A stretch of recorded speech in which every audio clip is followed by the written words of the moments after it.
Hello again. The purpose of this video is to go over the mental status exam assignment. So pretty straightforward here, similar to the DAP note example. We're going to put the staff name, your name, who completed the mental status exam.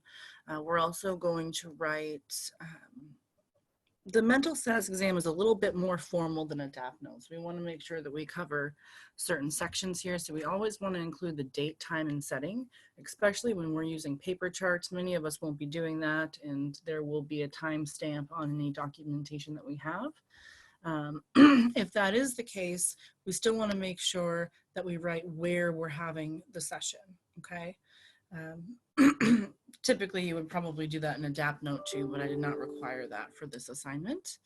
How many minutes you spent with the patient. In this case, it was just a quick check-in where we spent about 10 minutes and then met individually for check-in and review of treatment plan. So reviewing the treatment plan is always going to be a piece of an MSE or a DAP note, okay? This one's a little bit more formal in the sense of we're covering cognitive and psychological processes also, which we may or may not be doing in a DAP note, okay? So the medical piece of mental health care is always going to use MSEs. Any kind of psychiatrist or psychologist is also going to be doing MSEs. And you'll notice on the MSE PowerPoint that there are some pieces of an MSE that we're not going to use and that we typically don't use at a clinician level, but a psychiatrist or an MD might take this MSE a little bit further with those other pieces, such as thought process, and there's a couple others on there that you'll see on the PowerPoint. So moving through here, so we're going to talk about behavioral observations.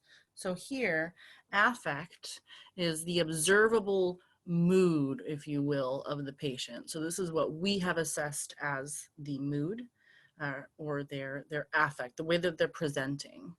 So in this case, Alex was euthymic, so that means normal mood, not necessarily elevated, but happy, normal range, okay? She also seemed a little bit anxious, and I based that off of she was moving around a little bit, and she seemed to have a little bit of trouble gathering her thoughts, and so that was my assessment. And I also included that her mood was congruent with what she was stating. So your mood can either be congruent or incongruent. So an example of being incongruent might be the patient reports that they are happy, their mood's at a 10, which is the higher scale, higher part of the scale, but they're crying, okay? Or they might report that they're sad, but they're laughing, and they're smile, and they're happy. So that's an example of being incongruent, but the way that she presented was congruent with what she was stating, which is why I put that there. Also, in some agencies, they like to use Likert scales. So on a scale of 1 to 10, how would you assess your mood? 1 being the worst, 10 being the best. Personally, I don't think that that's very effective because I don't think you can quantify what mood feels like in a number. And so in this case, I think we did use a number scale. If not, you could put, this is what the patient's reported mood is. So I think Alex might have said something like, I'm feeling okay. Not that that's necessarily a mood or an emotion, so we might want to unpack that with them and practice a little bit. But somebody might say that they're anxious, they're feeling down, they have low mood, they're feeling hypervigilant or angry. So that is something that you would put there in quotes. And then this thought content piece. So this is what the patient talks about, what they describe, what they report throughout the session. So again, similar to the data portion of the MSE, or excuse me, of the DAP note, it says exactly the same thing here. Okay, so patient reports, I really like it, referring to the program, and I feel better. She reports that she has been practicing breathing exercises and meditations learned in groups. She also reports excuse me, that she has not used alcohol since intake and has cut down marijuana use. Patient reports some improvements at home and attributes this to staying busy. Patient also reports increased motivation and attributes this to reduced marijuana use. Her appearance, so she was casually dressed. We want to say whether she's appropriate for the setting. Whether they're sitting for the interview, if they're pacing back and forth, we want to make sure that we put that in there. And then we're assessing their gait. So are they able to look at us steadily? Are they able to sit still? Are they able to look us in the eye? Okay, so that's what we're assessing there. If that is not included in your MSC info, that's okay, don't include it at all. Another example that we could use is an appearance. I know I had a patient a few years ago who was wearing like a bathing suit dress skirt in the wintertime with this big wig on. And I think flip-flops, and it was wintertime. So something that I would say there, because that can be very telling about somebody's symptoms sometimes, especially if we're talking about folks with bipolar. Sometimes folks in a manic state may or may not have eccentric personality traits, and that just might be them in general, but this person specifically, that was not the case normally. And so that was kind of clinically telling in a way of where she was at with her mental health. And so that was an important piece to add. So that the appearance section would have went something like, patient is not dressed appropriately for setting. She is wearing a bathing suit and flip-flops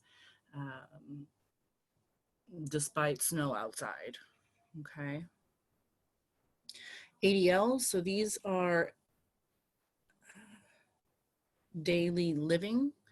So things that we need to do for daily living, activities for daily living. So we want to assess whether they seem like they have appropriate hygiene. So so grooming and hygiene appear to be intact. Patient reports increased motivation. So Alex did mention that getting up in the morning and getting things done and getting motivated has become easier for her. So that's why I added that in that section.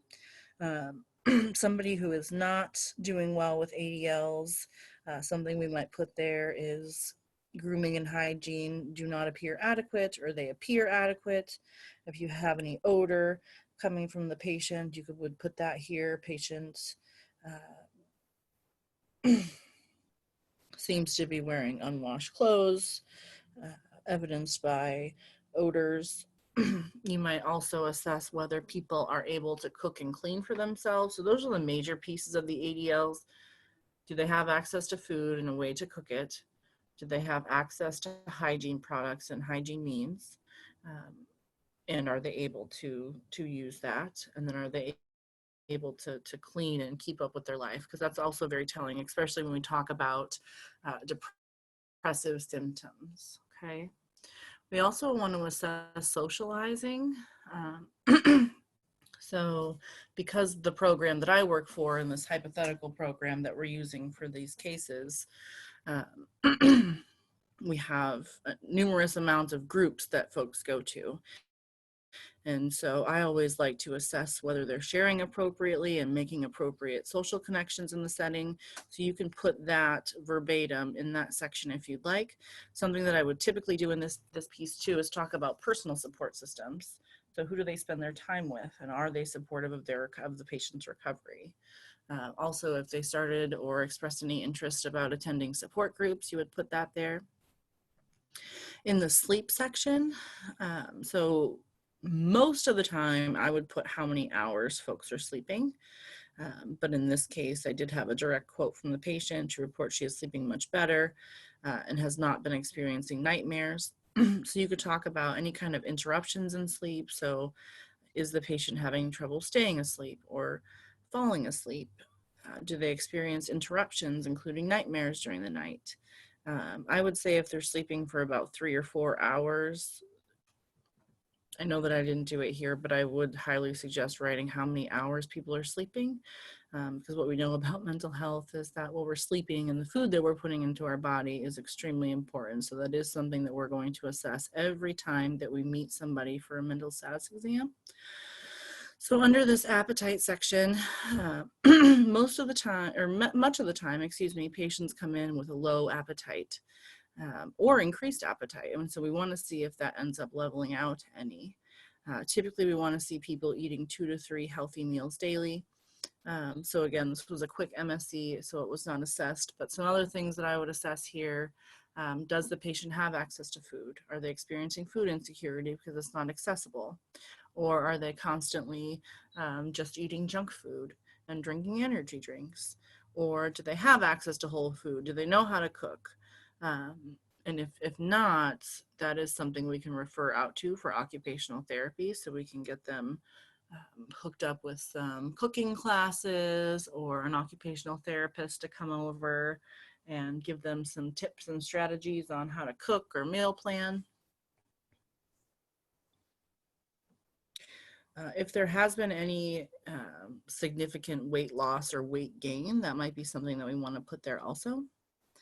For the medications piece, this is where we're assessing whether the patients are having side effects or if they are experiencing any changes due to the medication, if they want to see the doctor, if they've started any new medications. So anything medication related is going to go here, and we always want to assess for side effects.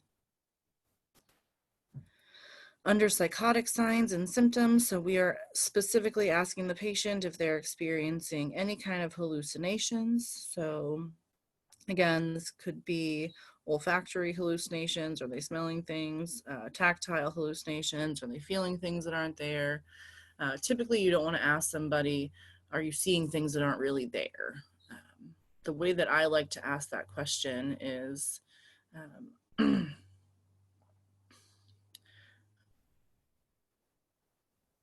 are you currently seeing anything that I wouldn't be able to see? Or are you currently hearing anything that I wouldn't be able to hear? Typically, folks who experience hallucinations in that way know whether or not, let me take that back, they may not understand if they're real or not, but typically they know if the other patient can hear or experience what they're experiencing. So that is a kind of trauma-informed way to ask that question. Also, under suicidal ideation, so in this case, Alex denies, but if somebody was having a suicidal ideation, well, there's 3 things that we always need to ask. Do you have a plan? Do you have intent? And do you have the means to do so? Okay, so while she wasn't having any suicidal ideation, I can just write denies. Some people have fleeting suicidal ideation, so we would literally write fleeting SI. With no intent or plan. So this is just kind of thoughts of, I wish I were dead, but I'm not actually planning on going through with it. I just wish I wouldn't wake up. So that's where you would also want to quote if a patient said something like that and put it there. The next section is for homicidal ideation. So again, same kind of format. Are you currently having thoughts of hurting or killing somebody else?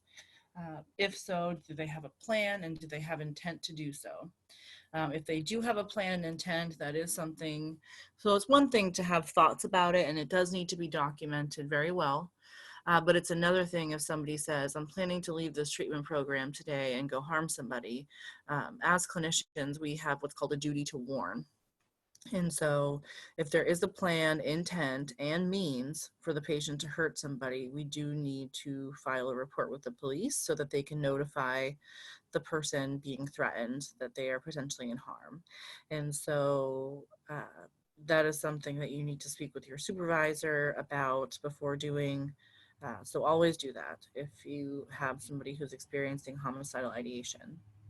Also, just jumping back to the suicidal ideation, if somebody does have plan and intent and or means to do so to harm themselves, they either need to report to the emergency room or we need to find them an inpatient bed because this level of care isn't appropriate for them. Okay. The next section here is the discharge follow-up plan. So patient scheduled to meet with social worker on 5/19 to explore outpatient therapy options. So if the patient had already made the appointment, this is where we put the date and time of the appointment that they've scheduled. Also, again, if they plan on going on to any support groups or any counseling-based groups, we would put that there. The next section of the mental status exam is to assess whether or not patients are meeting their objectives on their treatment plan. And you may have a couple empty sections here. It just depends how many objectives you have within your problem. So anxiety was Alex's problem here. So I don't need you to actually write out the objective that you have on the treatment plan. I just want you to write what they've done to meet that objective. Okay, so oh, I don't have her treatment plan pulled up, but her objective was something about learn how to manage anxiety symptoms. A patient agrees to attend various groups, fill in the blank. I want to say that it was a mindfulness group and breathing exercise group. And so because she had attended those groups, by the time this meeting had happened, this is what I put under that objective. Also, objective 2 was something along the lines of agrees to meet with program psychiatrist. And so she did meet with the psychiatrist on 5/14 and report she's taking medications as prescribed. So that's how that objective is being met, which is why we wrote that here. Problem 2 was that she needed aftercare, so she needed therapy set up for after she left the program. And so I'm just putting the update here. So she hadn't met with a social worker at the time of MSE yet. So I'm just writing when that meeting is. Okay. And then the assessment piece. So again, this is our clinically justified opinion on how the patient is doing and what kind of interventions or strategies may be helpful in assisting the patient. So in this case, we put patient appears motivated to develop skills to manage anxiety symptoms, evidenced by, don't forget that piece, evidenced by attending groups and practicing skills learned. Patient would benefit from attending groups such as grounding and combining compassion and anxiety. And I'm fairly certain that those two groups were on Alex's treatment plan. So it makes sense that we would add that piece there. And again, plan, same as the DAP notes. What does the patient agree to do? What does staff agree to do? What will the program provide moving forward to help the patient meet treatment objectives? So here, patient agrees to continue practicing skills learned in groups, taking medications as prescribed, and to meet with social worker. Okay. So again, please feel free to reach out to me with any questions that you have. Also, please attend the optional Zoom meetings if you're able, because we will be discussing these assignments in depth in those sessions. Thank you very much. I will see you soon.